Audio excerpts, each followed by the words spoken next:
મોદીએ કરેલી અપીલની વ્યાપક અસર જોવા મળી રહી છે। ઈંધણ છે, સોના ચાંદી છે તે સહિતના મુદ્દે પીએમએ અપીલ કરી હતી। ઈંધણની બચત માટે નેતાઓ છે, અધિકારીઓ છે, તેમણે કવાયત શરૂ કરી છે।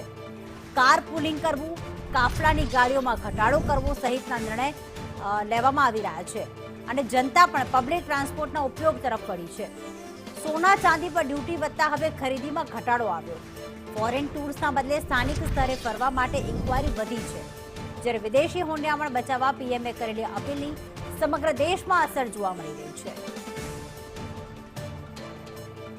તો ખાસ પીએમએ જે અપીલ કરી હતી, ઈંધણની બચત, સોના ચાંદીની ખરીદી ન કરવી અને સાથે વિદેશી પ્રવાસ ઘટાડીને સ્થાનિક સ્તરે એટલે કે ભારતમાં જ તમે પ્રવાસ કરવાની જે અપીલ કરવામાં આવી તેની 2 થી 3 દિવસમાં જ અસર જોવા મળી રહી છે।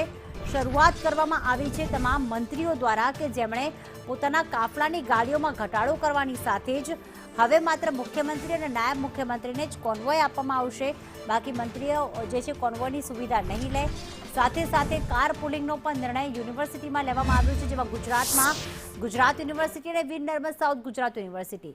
હવે અપીલની અસર એ પણ જોવા મળી છે। જ્વેલર્સનું કહેવું છે કે છેલ્લા 2 દિવસથી જે સોના ચાંદીની ખરીદી થતી હતી તેમાં ધરખમ ઘટાડો આવ્યો છે અને હવે આજથી તો કસ્ટમ ડ્યુટીમાં પણ વધારો કરી દેવામાં આવતા સોનું વધુ મોંઘું થયું છે, એટલે હવે ખરીદી કદાચ નહીવત પણ જોવા મળી શકે છે।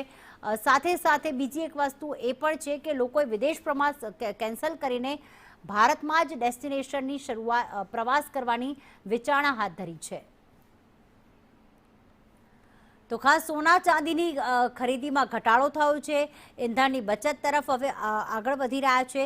સાથે હવે પણ વિચારણા એ પણ ચાલી રહી છે કે કાફલામાં ઈવી વાહનોનો ઉપયોગ છે તે વધારવામાં આવે।